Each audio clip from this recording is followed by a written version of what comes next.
어렵고 복잡한 뉴스를 쉽게 설명해드리는 친절한 K입니다. 이번 시간엔 지난주 연속 보도해드린 간호인력 처우 개선 연구사업 내용에 대해 자세히 이야기 나눠봅니다. 뉴스룸의 강인 기자 나왔습니다. 강 기자, 시청자분들께서는 왜 제주도가 갑자기 간호인력 처우 개선 연구를 진행했지?라고 의문을 가지시는 분 있을 수 있거든요. 왜일까요? 네, 제주도가 이 도내 간호사 유출이 계속되고 또 구인난이 심화되자 지역 의료 서비스 질이 낮아지는 것을 막기 위해서 추진한 건데요. 라인커 도내에서 한 해 세계대학 간호사에서 몇 명의 신규 간호사가 배출되는지 아시나요? 쉽게 가늠하기는 안 되는데. 네, 지난해에만 388명이 배출되는 등 매년 300여 명이 배출이 되고 있는 상태입니다. 네. 하지만 이 가운데 취업률을 보면요. 91%에 달하는데 문제는 도내 병원 취업률이 매년 감소하고 있고 반대로 다른 지역 병원에서의 취업률은 절반인 53%를 넘고 있습니다. 아, 그렇군요. 그 도내 이렇게 우수한 간호 인력들이 왜 다른 지역 병원에 취업을 할까요? 네, 아무래도 현장의 목소리를 직접 듣는 게 좋을 것 같은데요. 제주대학병원과 서귀포 의료원들의 간호사들을 만나봤습니다. 그냥 보호자분들 계속 이렇게 뭐 화내거나 이러는 거에 좀 힘들어하는 거. 존중받지 못하는 느낌. 그렇죠. 대변이나 이런 거 많이 보면 물품이 빨리 달 수밖에 없는데 그 사달라고 하면 왜 이렇게 많이 쓰냐 이런 식으로 하니까 그럴 때도 할 말 없고.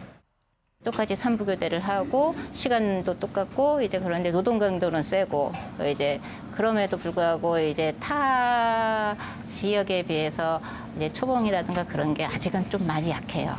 그래서 이제 간호사들이 이제 대학병원 같은 데를 더 선호하는 경향이 있어서 그쪽으로 또 이제 신입 간호사들도 많이 나가고. 중간 연차가 좀 많이 없어요.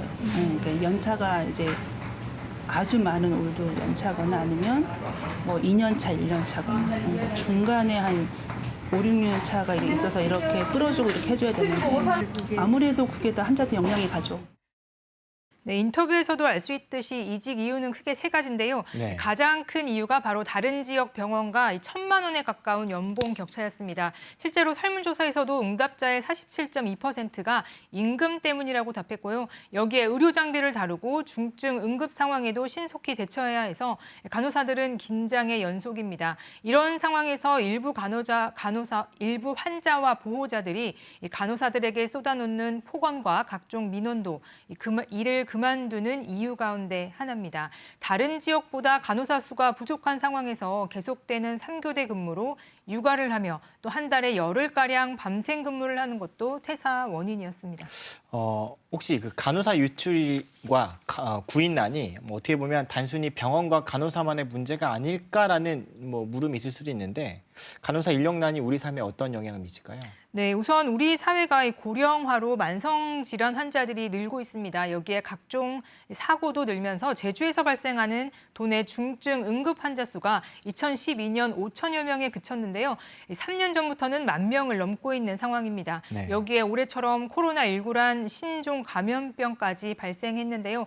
병원마다 이 병상을 늘려야 하지만 정작 핵심 의료 인력인 간호사들은 구하지 못하는 상황입니다. 실제로 도내 한 종합병원을 찾아갔는데요. 간호사들이 그만두고 새로 구하지도 못해서 간호사 수가 지난해보다 20여 명이나 줄었다고 했습니다. 결국 지난 8월부터 분만 담당 산부인과 병동을 비롯해서 외과와 내과 일부 병동이 운영을 중단해야 했는데요.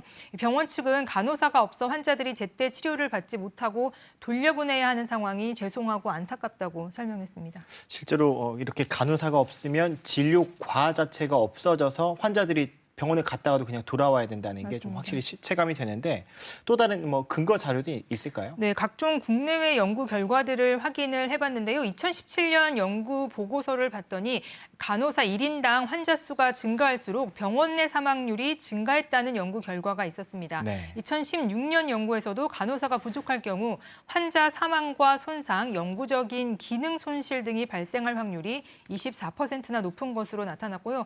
외국의 연구에서도 간호사 1인당 환자 비율이 5명 이하일 때 간호사가 환자를 교육할 수 있는 시간을 가질 수 있고 신부전 재발은 7%, 폐렴의 재발은 10%까지 줄일 수 있는 것으로 나타났습니다. 환자의 입원 일수도 6% 가까이 감소하고 있었습니다.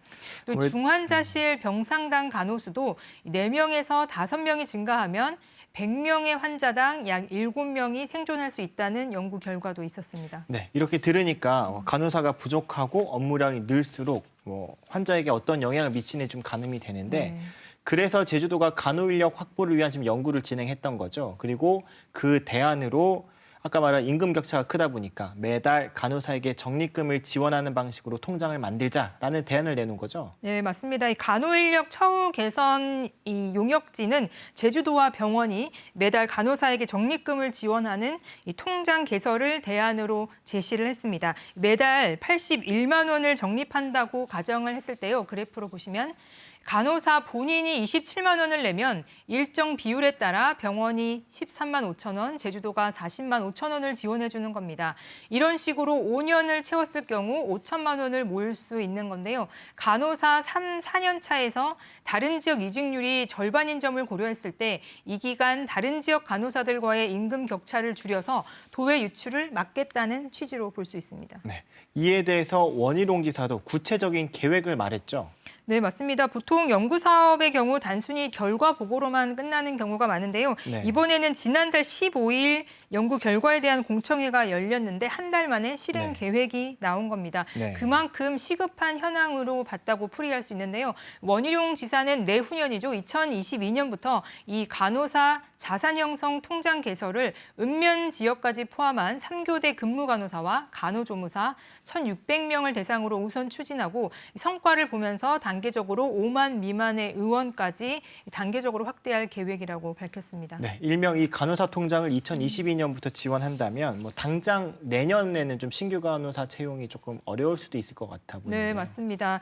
하지만 제도적인 장치 없이 신규 간호사를 확보할 수 있는 방안을 관련 전문가들과 연구 중이라고 밝혔고요. 네. 충청남도 사례를 눈여겨볼 만한데요. 2018년부터 홍성과 천안, 서산 의료원에서 일할 지역 간호 대학 학생들에게 장학금을 지원하고 있었습니다. 동시에 병원마다 간호사 처우와 근무 여건을 개선하면서 신규 간호사가 2018년 15명에서 올해 4배 가까이 증가하면서 이 병원에서도 변화가 일고 있었습니다. 확실히 눈여겨볼 만하지만 또 과제도 만만치 않을 것 같아요. 네, 맞습니다. 우선 초기 3년 동안은 매년 평균 80억가량이 소요될 것으로 분석이 됐습니다. 네. 우선 보건복지부의 사회보장심의위원회 심의를 통과해야 되고요. 네. 그 이후에 제주도 차원의 조례가 제정이 돼야 합니다. 무엇보다도 왜 간호사가 지원을 받아야 되는지 도민들의 공감대 형성이 가장 중요하다고 볼 수 있겠습니다. 그렇군요. 아무래도 간호사의 처우를 개선하고 인력을 확충하는 게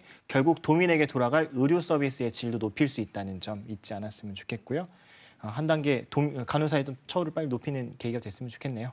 오늘 여기까지 듣죠. 고생했습니다.